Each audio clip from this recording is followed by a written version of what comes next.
alipanda mlimani, akaketi, nao wafuasi wake wakamjongea. Akaanza kuwafundisha akisema, heri walio maskini moyoni. Ndugu wapenzi, Mungu ni mwema na kila wakati. Mungu ni mwema.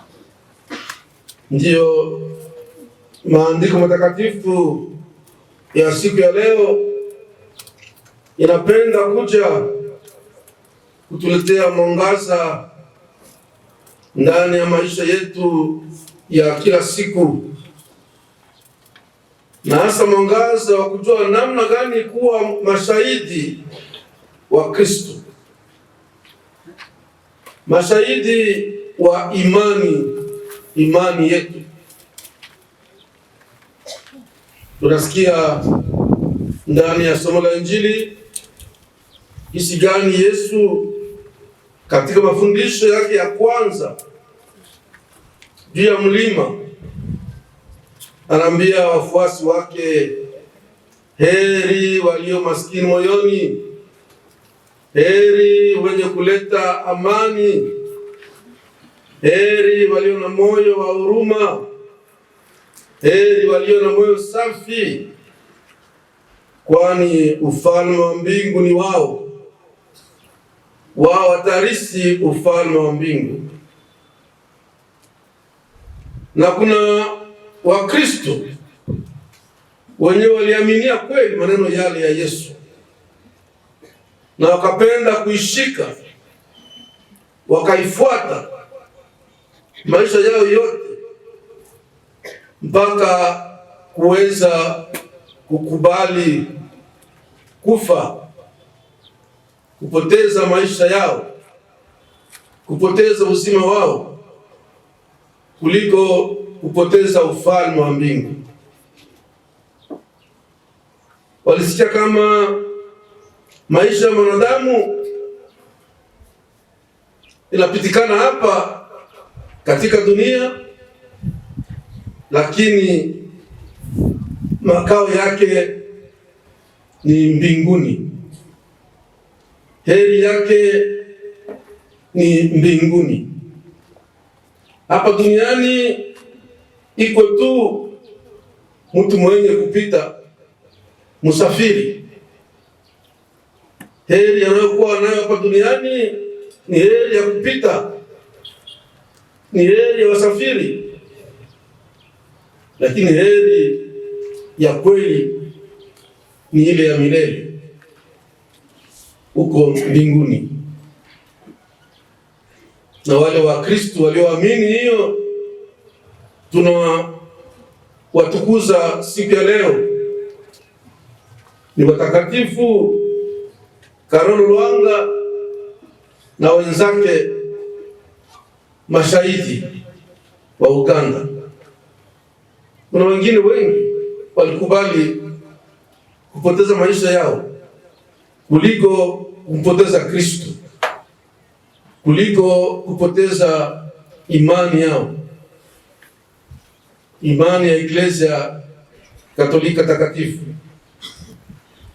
Tunajua mfano wa Maximiliano Kolbe, yule aliyekubali kufa mahali ya mtu mwingine. Tunajua mfano ya Isidore Bakanja, alikubali kuteswa kuliko kukana imani yake. Tunajua mfano wa Anuarite Nengapeta, alikuwa mtawa bikira, alikubali kuuawa kuliko kupoteza ubikira wake, kupoteza usafi wa moyo. Yesu alisema, heri wenye usafi wa moyo, wale wataitwa wana wa Mungu. Anuarite Nengapeta aliaminia maneno yale, akakubali kufa kuliko kupoteza usafi wa moyo.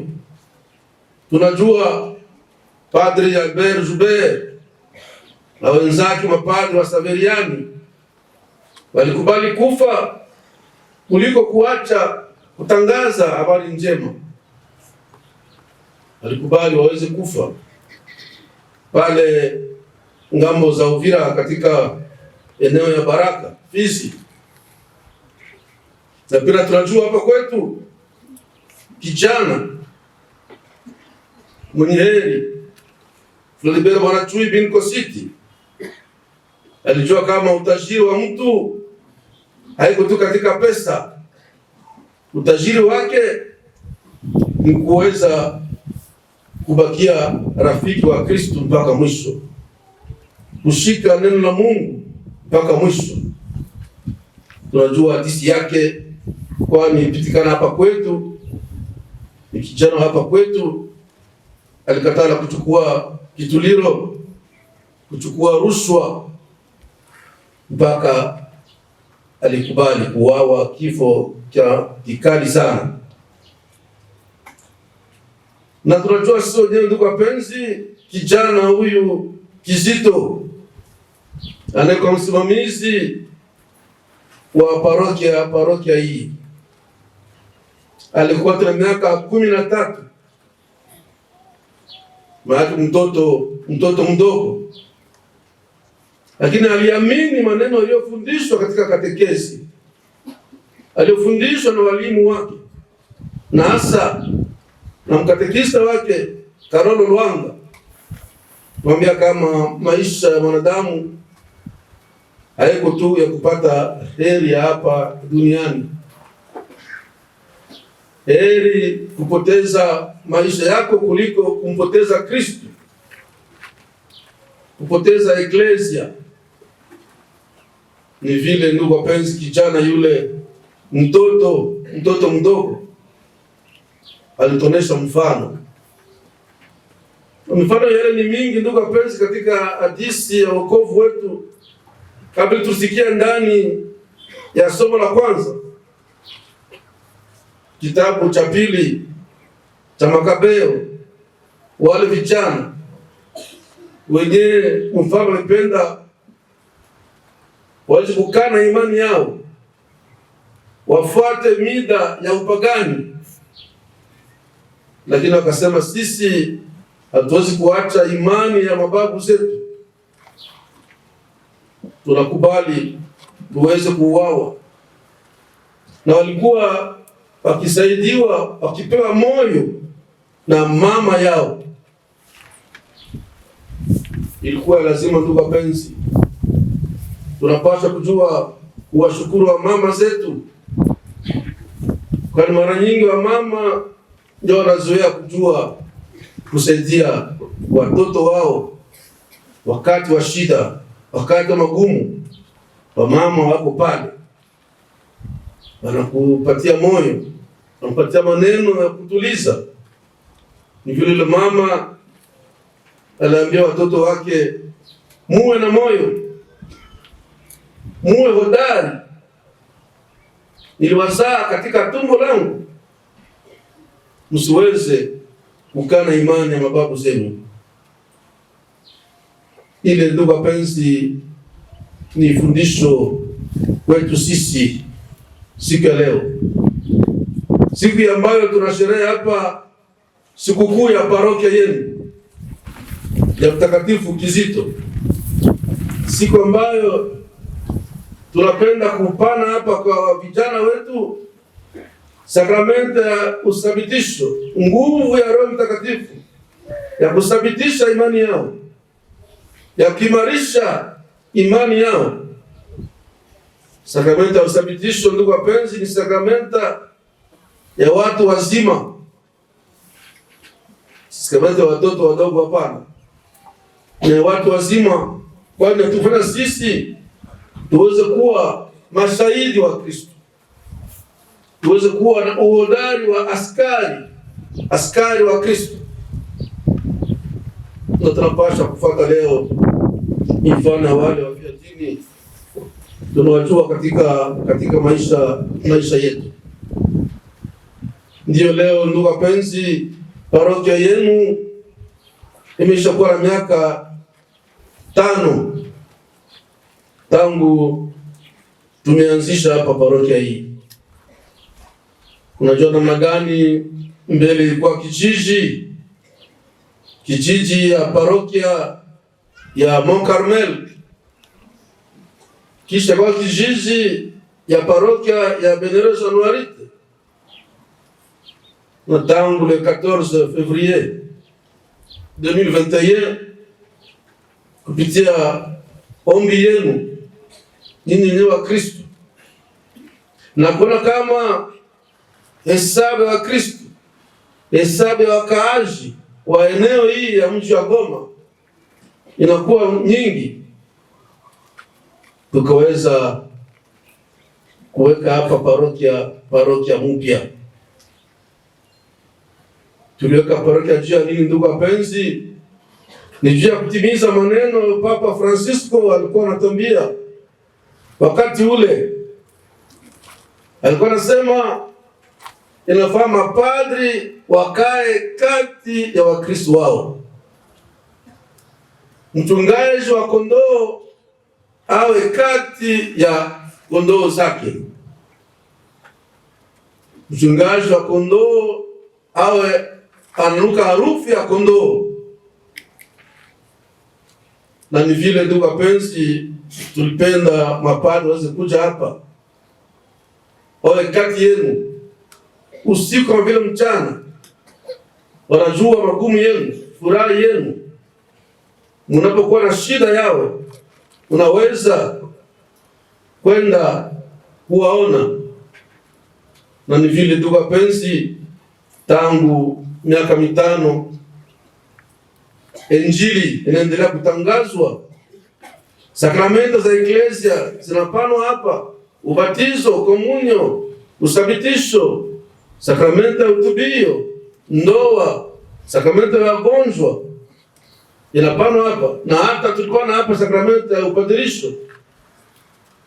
Nimesema ndugu wapenzi, wa ndugu zenu watapokea hapa sakramenta ya usabitisho,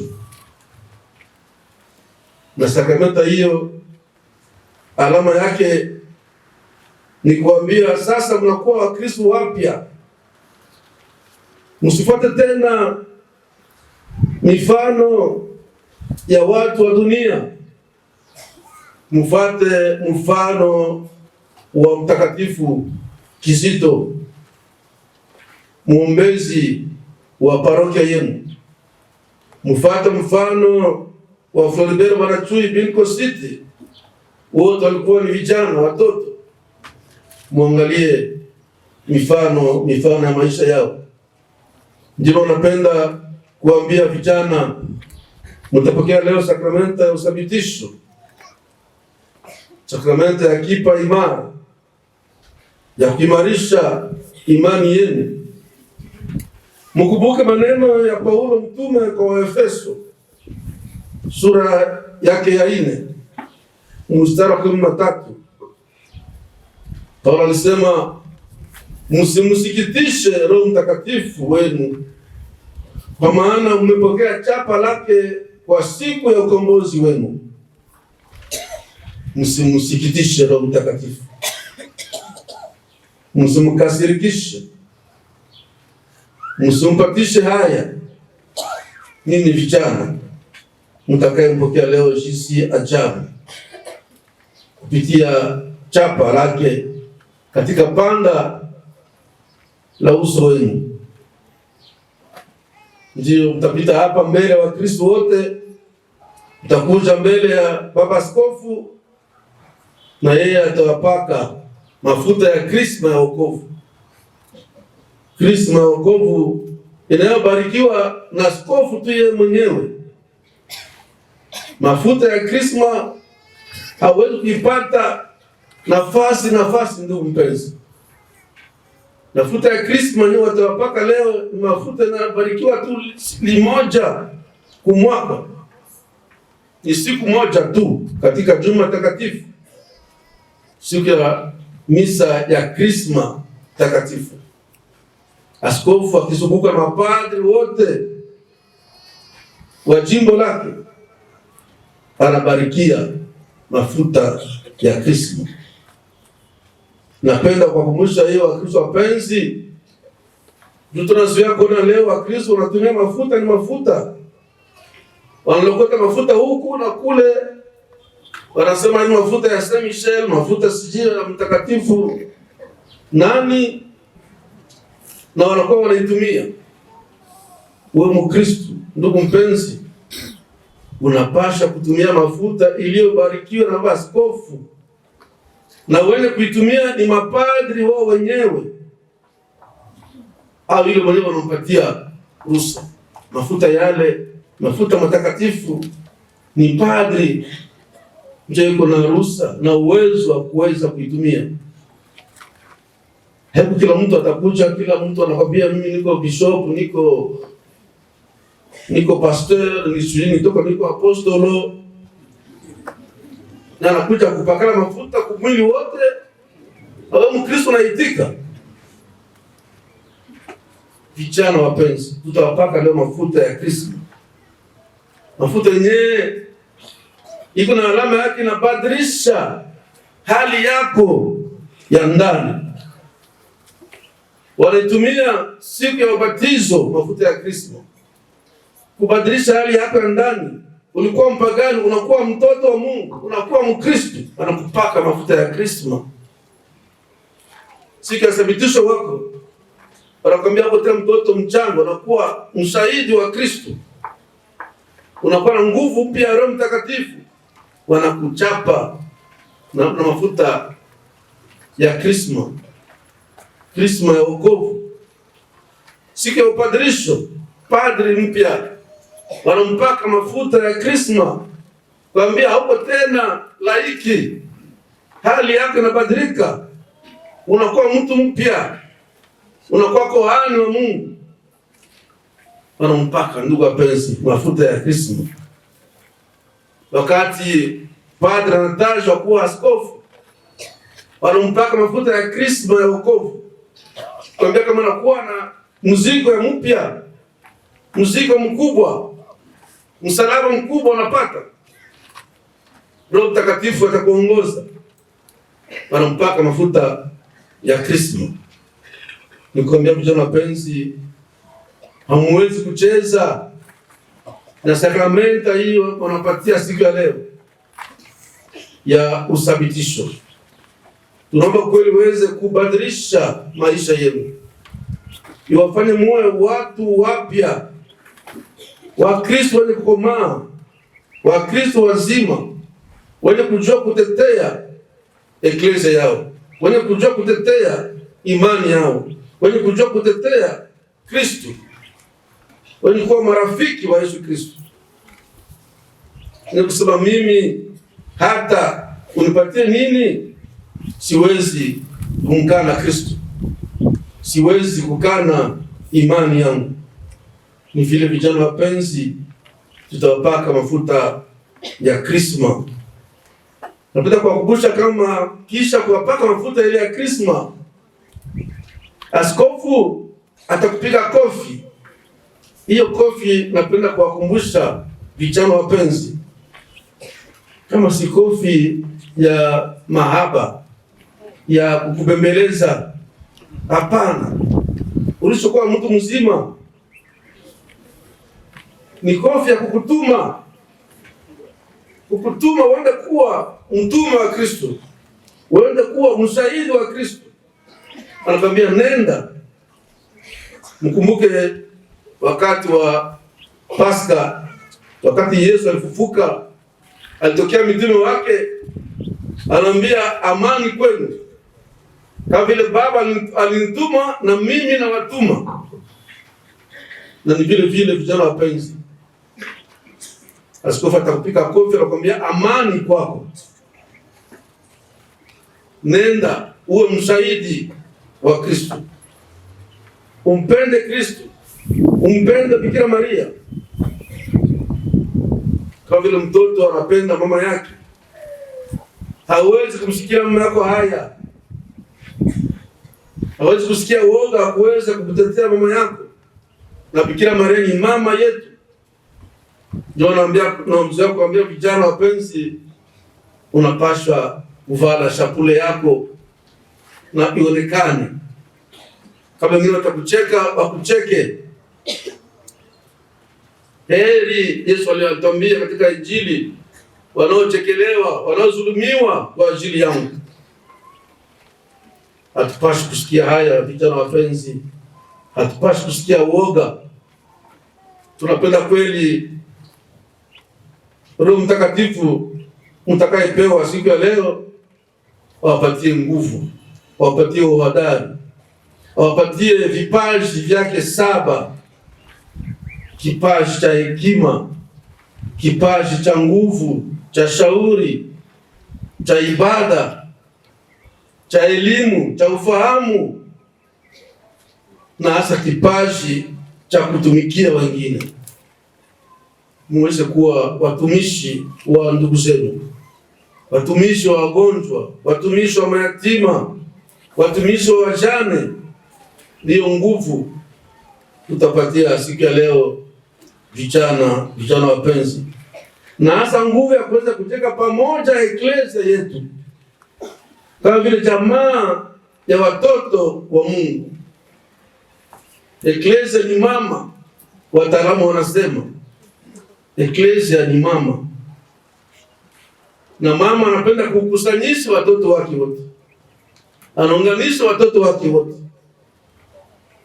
Ninajitajia kuona katika majamaa moja utakuta mama anapenda watoto wake wote, anawakulisha wote, hata wenyewe haiko watumbu yake.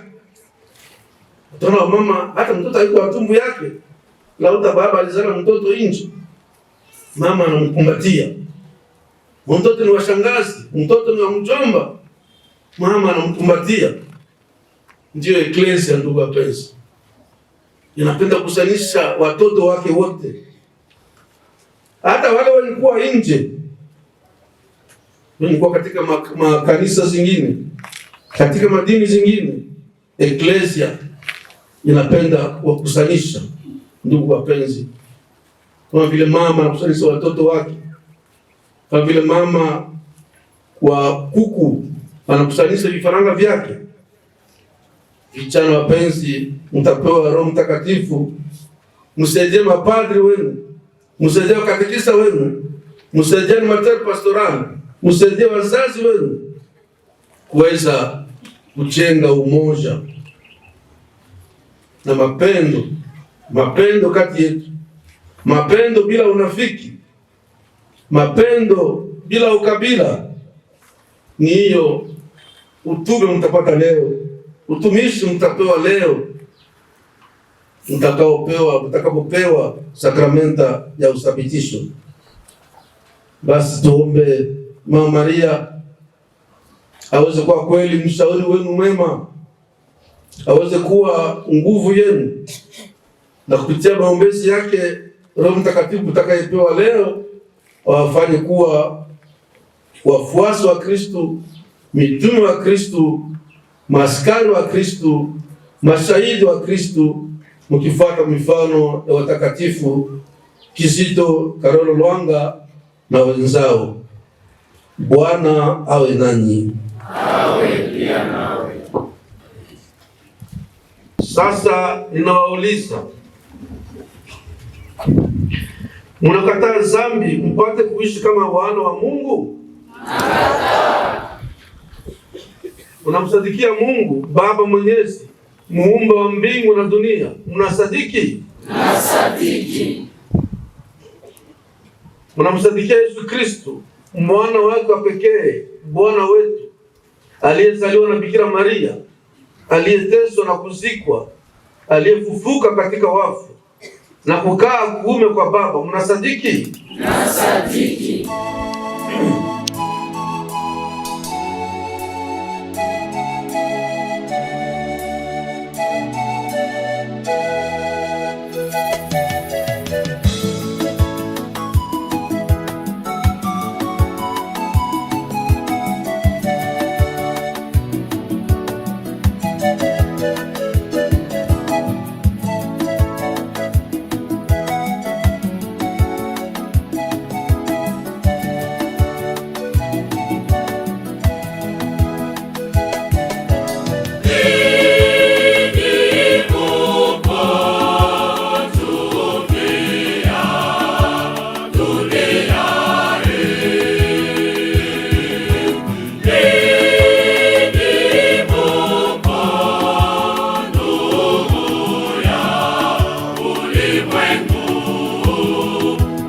enyi wafuasi wangu.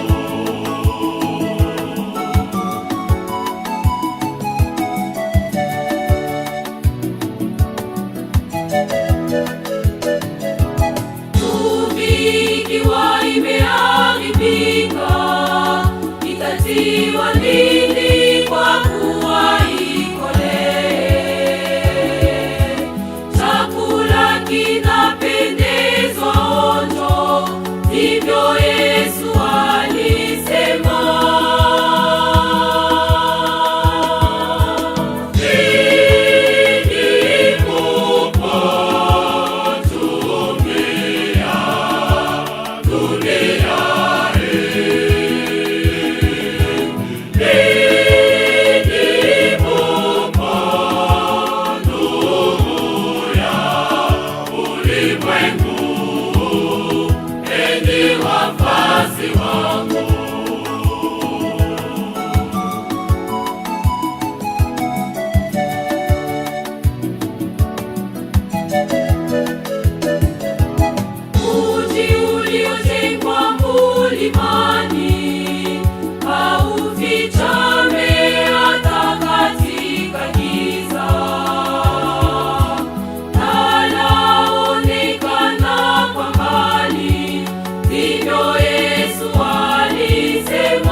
tunapata ukombozi wetu na uponyaji wa majeraha yetu.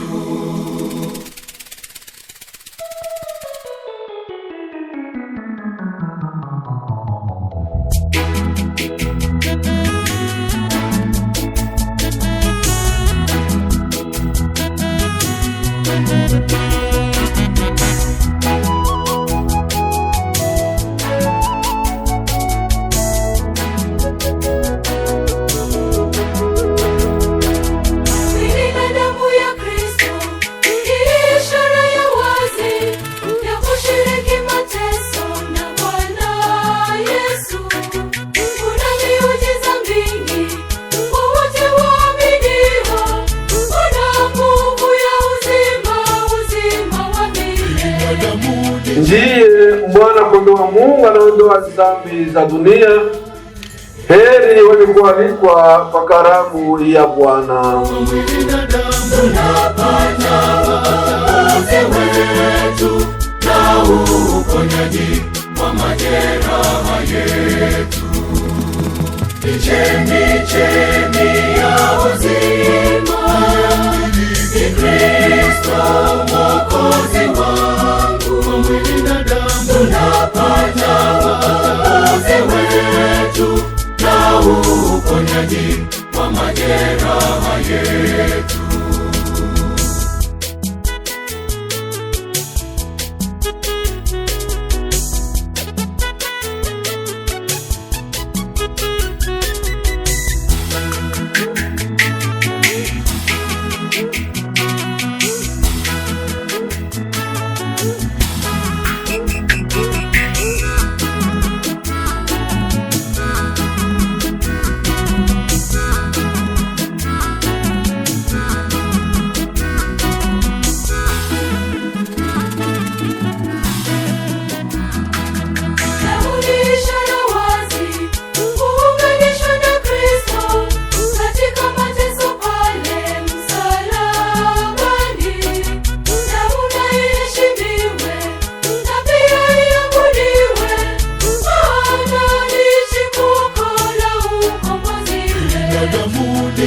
Chemchemi ya uzima, ni Kristo Mwokozi wangu.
Akina baba askofu, furaha yetu ni kubwa sana kwa Mungu wetu aliyetupatia wazazi waliotuzaa na kutukomalisha mpaka leo katika imani Katolika.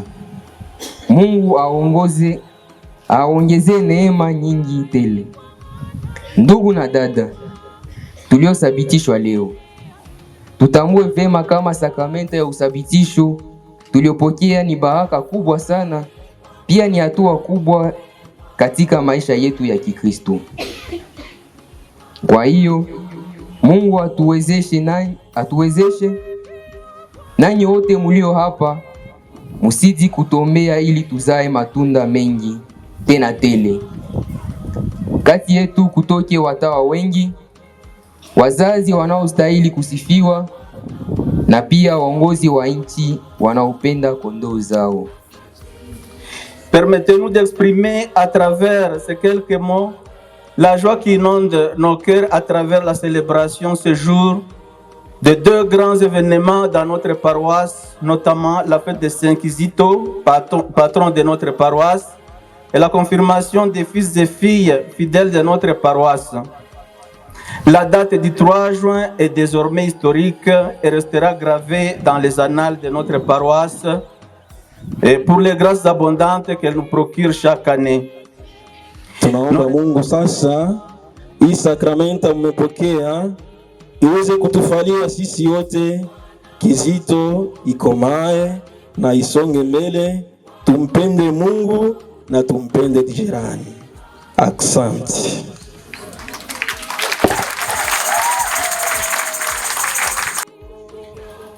Eklesia inapatia Wakristu wenye wanakuwa watu wazima, wenye mnaweza kuwategemea, kuwatumainia. Mkumbuke maneno ya Papa Francisco, alikuwa anazoea kusema vijana nini ndio matumaini ya kesho ya Eklesia, na pia matumaini ya leo ya Eklesia. Na lakini nyinyi ni matumaini yetu ndani ya parokia hii ya Mtakatifu Kizito. Mulipokea leo sakramento sabitisho, munakuwa watu wapya, Wakristu wapya, Wakristu wenye kuwa washujaa, wenye kuwa hodari juu ya kuweza kulinda imani yao na kutetea imani yao popote wanapopita, wakiwaomba sababu ya imani yenu. Ndio tunapenda vijana wapenzi, muweze kuwa vijana mfano kwa vijana wengine. Ninyi hamko tena sawa vile vijana mwingine, mnapata nguvu mpya, nguvu ya Roho Mtakatifu. Eklesia inawatumainia. Ndio napenda kati yenu tupate watumishi ndani ya Eklesia. Ndio maana na washukuru sana wazazi kwa kuweza kusaidia vijana wenu, watoto wenu waweze kumjua Mungu, kumpenda Kristu na kupenda jirani yao.